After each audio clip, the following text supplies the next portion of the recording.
Okay, so one of the things we haven't covered yet for quadratics is how do we use this in the real world? So we're going to go through a few examples, probably about three, of problems that you might see and things that we would use a quadratic equation how to solve them for. So we're going to start with number one. So we have a soccer ball is kicked from the ground with an initial upward velocity of 90 feet per second. The equation, h equals negative 16t squared plus 90t, gives the height of the ball after t seconds. Okay, so this is going to be, h is going to be like a y, t is going to be like an x value here. And it's asking us to find the maximum height of the ball. So what might be helpful to do is to draw us a little picture. So I'm just going to draw a little picture out here where you've got someone kicking a ball. Here it is on the ground at 0 seconds. So time is going to be our x and height is going to be our y. Okay, so it's at 0 feet at 0 time. It's going to go up and then it's going to come right back down and it's going to hit the ground. Okay, and that's kind of the trajectory or the travel of the ball. And so as time increases, the height is going to go up in the air and then it's going to start to make its fall back down to the air. Okay, and so this is that shape of the parabola. Here's the equation that was given to us for that, okay? And we're asking for the maximum height of the ball. So let's look at this. The maximum height is going to be right here.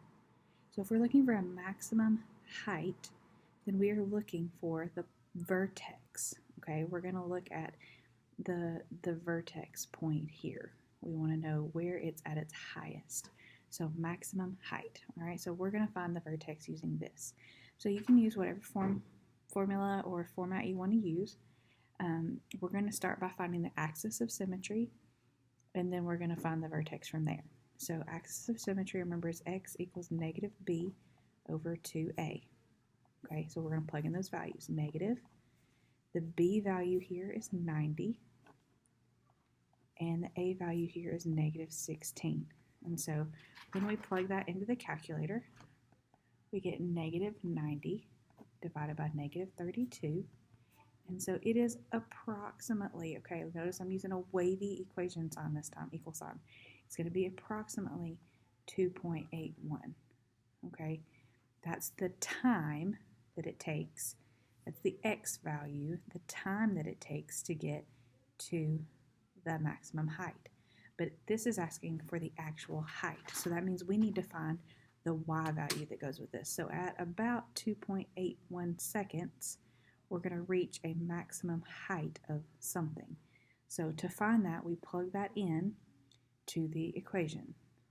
Okay, so we're looking for h. We know that t, and actually over here I'm going to call it t so that you can see that, t is approximately 2.81. So I'm going to do negative 16, and then in parentheses, 2.81 squared plus 90 times 2.81. Now, we're just going to use about 2 decimal places is a good place for us to go with this, okay? So we're going to go ahead and plug that into your calculator, and when you do, you get the h is, again, approximately, because we're not using accurate numbers, we're using an estimation, is approximately 126.56, okay? Now, the thing that we have to remember here is that we're talking about real life, so we have to have a unit involved. So 126.56, and we're traveling in feet per second, so height would be feet. So at about 3 seconds, that ball was 126.56 feet in the air. So to answer the question, the maximum height of the ball was 126.56 feet, approximately. Okay, we're giving approximate answers here. Okay, so now look at 3. How many seconds will it take for the ball to reach the ground? Okay, so now we found the height. Now we want to know where it's going to reach the ground, or how long it's going to take. So let's think about that for a second. Y, the height, is going to be 0. Okay, and anytime we're looking for something that the y value is 0, that means we're looking for the x-intercept, or the solution or the root or however you want to say it. So what we're looking here for is the x value where this crosses the x-axis. And so that is what we're going to be looking for. So what we're going to do here is solve this. We're going to solve this using one of the methods that we learned, either graph it, or you could do a factor it, or you could do the quadratic formula. So we're actually going to factor this one, okay? So if I take negative 16t squared plus 90t, and I set it equal to 0, okay, I'm going to take out the greatest common factor, which is negative 2t. And if I take that out, I am left with 8t minus, let me fix that real fast so we don't get confused. I apologize, made a mistake there. All right, so 8t minus 45. All right, so now once we found the factors, we set them equal to 0. So we have negative 2t is equal to 0, and 8t minus 45 is equal to 0, and we solve for t, because we're looking for the time that it took for the ball to reach the ground.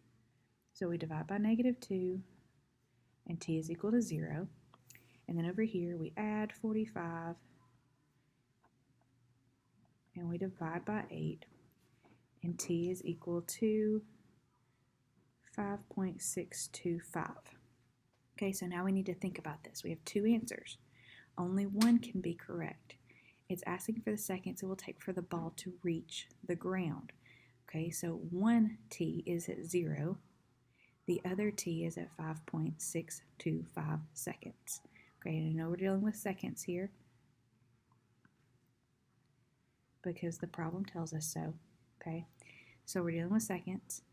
So we are looking for which one of these is the correct solution for the question. How many seconds will it take for the ball to reach the ground? Well, 0 is the time when we kicked the ball originally.